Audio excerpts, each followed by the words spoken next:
Assalamualaikum warahmatullahi wabarakatuh. Kami dari kelompok F, Akuntansi Keuangan Menengah 1, kelas K, akan mempresentasikan hasil diskusi kami mengenai jawaban soal tentang materi intangible asset. Sebelum kami melakukan presentasi, izinkan kami untuk memperkenalkan diri terlebih dahulu. Yang pertama, Danur Farhana Kutnianingsi dengan NPM Mahir 015, kedua, Sri Endang Wahzuli dengan NPM Mahir 022, ketiga, Dava Akbar Azhar dengan NPM Mahir 123, dan yang terakhir, Dinda Aulia Rosa dengan NPM Mahir 141. Selanjutnya, saya akan menjelaskan soal pertama, yaitu P12.2. Cho Laboratories memegang paten yang berharga nomor 758-6002-14 atas sebuah presipitator yang mencegah beberapa jenis polusi udara. Jo tidak memproduksi atau menjual produk dan proses yang dikembangkannya sendiri. Sebaliknya, Jo melakukan penelitian dan mengembangkan produk dan proses yang dipatenkan dan kemudian menawarkan paten tersebut kepada produsen untuk mendapatkan royalti. Terkadang Jo juga menjual paten. Riwayat paten Jo bernomor 758-6002-1A adalah sebagai berikut. Tanggal 2013 sampai 2014 penelitian dilakukan untuk mengembangkan presipitator dengan biaya 384.000. Januari 2015 desain dan konstruksi prototipe yaitu 87.600. Selanjutnya Maret 2015 pengujian model 42.000. Januari 2016 biaya yang dibayarkan kepada para insinyur dan pengacara untuk mempersiapkan permohonan paten tahun 2016. Paten diberikan 30 Juni 2016 seharga 59.500. November 2017, kegiatan rekayasa diperlukan untuk memajukan desain alat pengendap tahun ke tahap manufaktur langsung seharga 81.500. Kemudian Desember 2018, biaya hukum dibayarkan agar pembelaan berhasil paten yaitu 42.000. Selanjutnya April 2019, biaya pengembangan ditujukan untuk memodifikasi desain presipitator yang dipatenkan tahun 2019 dengan harga 49.000. Dan yang terakhir Juli 2021, biaya hukum dibayarkan dalam gugatan pelanggaran paten yang gagal terhadap pesaing yaitu 34.000. Berdasarkan pelaksanaan kontrak royalti pada Maret 2019, paten dianggap layak secara ekonomis. Jo mengasumsikan umur manfaat paten selama 17 tahun ketika pertama kali menerima paten presipitator.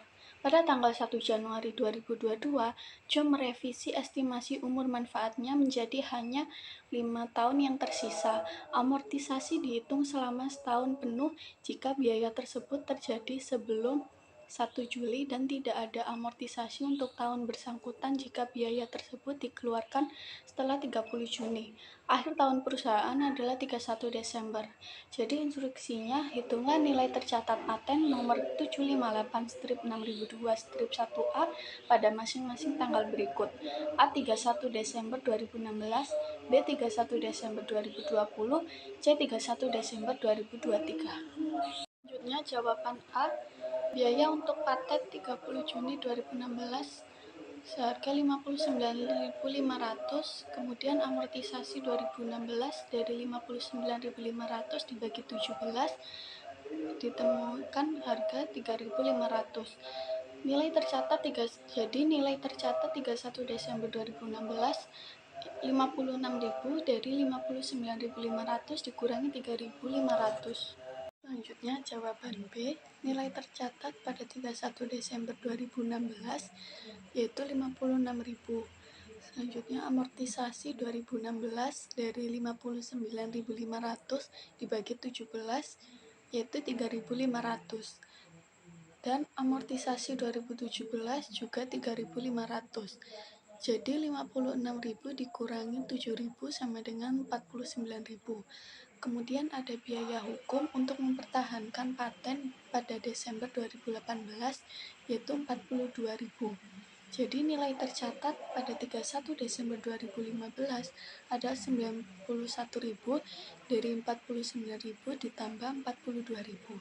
Kemudian amortisasi 2016 yaitu 91.000 dibagi 14 adalah 6.500, kemudian amortisasi 2020 6.500.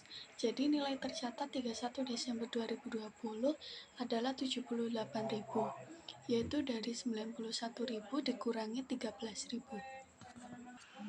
Kemudian jawaban C, nilai tercatat pada 31 Desember 2020 adalah 78.000. Amortisasi 2021, 78.000 dibagi 5 adalah 15.600. Lalu amortisasi 2022 adalah 15.600 dan amortisasi 2023 15.600. Jadi nilai tercatat 31 Desember 2023 adalah 31.200, yaitu dari 78.000 dikurangi 46.800.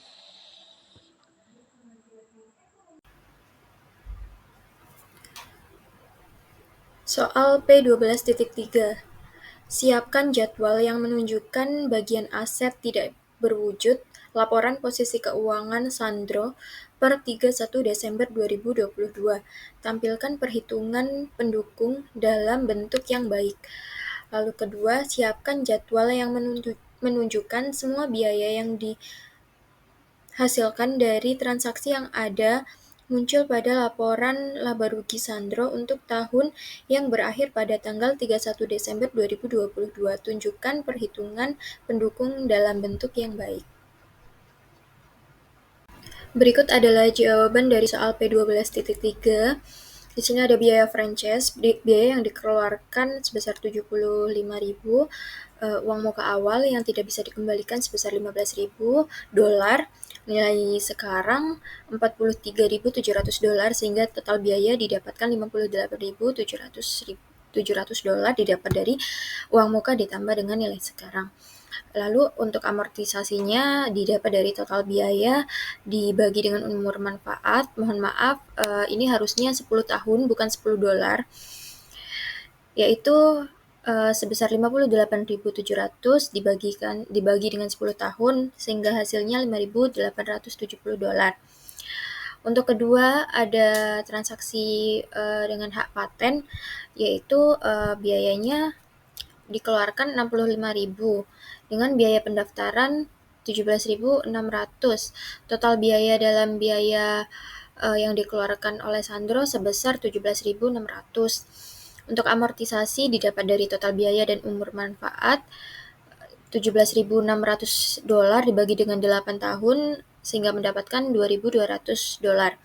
Untuk trademark sendiri biaya yang dikeluarkan 36.000 lalu ditambah dengan biaya litigasi pada tanggal 1 Juli 2022 sebesar 10.200 dolar sehingga total biaya sebesar 46.200.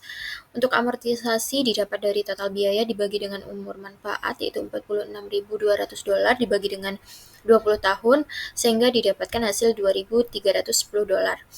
Di sini ada amortisasi pada tahun 2022 karena sebelumnya belum ada biaya litigasi, namun pada tanggal 1 Juli 2022 ditambahkan biaya litigasi sebesar 10.200 dolar.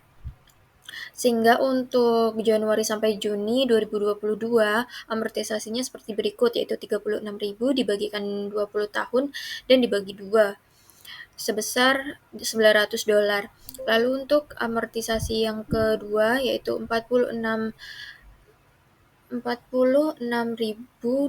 dolar dibagikan 20 tahun dan dibagi 2 yaitu dan mendapatkan 1.155 dolar sehingga total amortisasi pada tahun 2022 sebesar 2.055 dolar.